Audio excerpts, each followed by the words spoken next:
भरतीचा गोंधळ झाल्यावर पहिला आवाज आम्ही उठवला.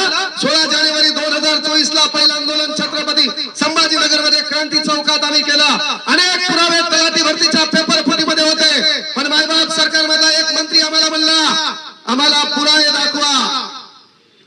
भाऊ, ज्या ठिकाणी सेंटरला आम्ही गेलो त्या ठिकाणी सीसीटीव्ही तुहा होता.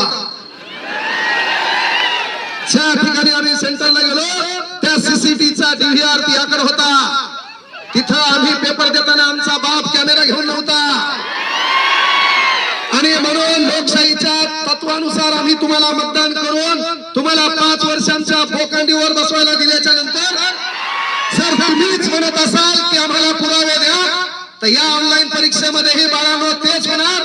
आणि आपलं पोरग ग्रामीण भागातले मान्य हे बोलताना डायलॉग घालेल, मी एमपीएससी ची तयारी करतो. लय दिवस झाल्यावर हे एमपीएससी म्हणते. हे सुरुवातीला पोलीस भरतीसाठीच येत आहे, पण लय दिवस तयारी करण्या झाली तर हे डायलॉग घालताय सध्या मी एमपीएससी कडे. एमपीएससीत गेल्यावर बढियापैकी मोठ्या सदनात बसल्यावर या गोरगरिबाचं लेकरू तुला कळालं पाहिजे. विनंती एकच आहे, आपल्याला सरकारनं लुटलं नाही, आपल्याला प्रशासनातल्या बकासुरांनी लुटले. एखादा पूल तयार व्हायला त्या पुलामध्ये सिमेंट कोणती वापरायची, गज कोणता वापरायचा हे कोण सांगतंय? प्रशासनात लागलेला माणूस. 7वी नापास नेत्याला काय करणार आहे? हो, कालचा स्टेटमेंट काढलं, याचा पेपर घ्या. त्याच्यात काही दलिंदर आहे, कट्टर पक्षाच्या सतरंजा उचलणारे, लोकांच्या घरातल्या काका जाऊन पप्पा म्हणणारे. ते म्हणले नाही सर, तुम्ही एखाद्या मतदारसंघात उभं राहा, एकदा आमदार होऊन लढवा, एखादी आमदारकी लढवा. अरे मी आमदारकी लढवतो, पण ज्या नेत्याला तू पप्पा म्हणतो ते नेता सोड, माझ्या विरोधात तुम्ही काकू किंवा मामी उभी कर. विनंती एकच आहे, अरे या प्रस्थापितांच्या सतरंजा उचलण्यात भिकारचोर धंदे बंद करा. या ठिकाणी तुमची बहीण, एखादा भाऊ आहे, एखादा पेपर फुटतो, नीट मध्ये 23 लेकरं आत्महत्या करतात आणि भिकार चोटवणं, त्यांच्याबद्दल तुम्हाला दया येत नाही तर तुमची ही मानवता मरते कुठं? या नेत्यांची किती दिवस चापलुसी करता? अरे आम्हाला नेत्याशी घेणं नाही, कुठल्या कार्यकर्त्याशी घेणं नाही, आम्हाला गोरगरीब घरच्या लेकराचं चित्र बदलण्याचं जे साधन आहे त्या परीक्षेशी घेणं आहे. मग आमदार फुटला काय, खासदार फुटला काय, आम्हाला त्याच्याशी घेणं देणं नाही.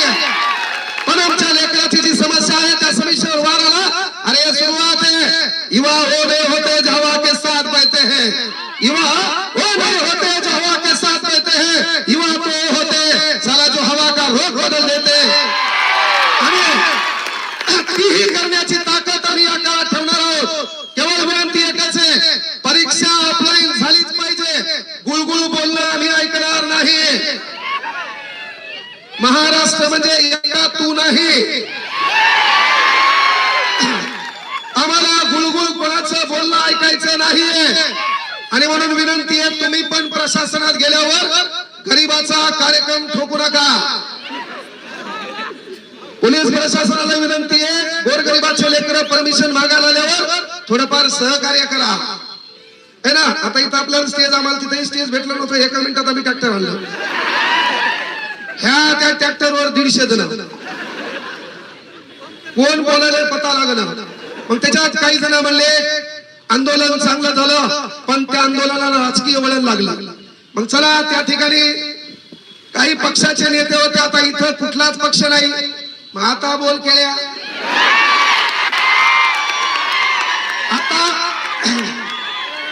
आता या आंदोलनाला कोणता राजकीय वळण आहे? याला कोणतं राजकीय वळण? कोण राजकीय नेता आहे? आणि कोणती बायकाला या महाराष्ट्रातली पार्टी विठ्ठल कांडे विकत घेऊ शकते? कोणता राजकीय नेता स्टेजवर आहे? कोणत्या राजकीय नेत्याने इथं भाष्य केलंय? अरे गोरगरिबाचे शिक्षक आहेत, आणि तुमच्या रस्त्यावर गाड्या घोड्या फिरल्या. आज तुमचे दिवस वाईट आहेत आणि आम्ही गाड्या घोड्यात एसी चालू करून तुमच्यासाठी बोलायचं नाही, तर नैतिकतेचा अधिकार म्हणून आम्हाला शिक्षक म्हणून घेता येणार नाही. म्हणून या ठिकाणी झक मारून बोलावं लागेल. आणि वेळप्रसंगी काही बोलायला आमच्यावर केसेस होईल.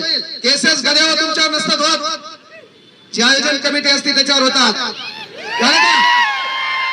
आणि आयोजन कमिटीवर जर केसेस होत असतील तर मुंबईमध्ये आंदोलन मी काढेल आणि त्याचा आयोजक मी होईल. भगतसिंग, सुखदेव, राजगुरू हेच म्हणले होते काय? हेच म्हणले होते अरे मेरे आदत से वाकिफ है मेरी कलम, जब भी इश्क लिखना चाहता हूँ इनकलाब लिख देता हूँ. आपलं काम आहे तो भगत सिंग आपल्याला आठवला पाहिजे, तो सुखदेव आपल्याला आठवला पाहिजे, तो राजगुरू आपल्याला आठवला पाहिजे. अरे सध्या भगत सिंग जिवंत असते किंवा वरती ते असतील तर या राजकीय नेत्याकडे पाहून कदाचित हे बी म्हणत असतील काही वोटो के लिए मर गए, काही नोटो के लिए मर गए.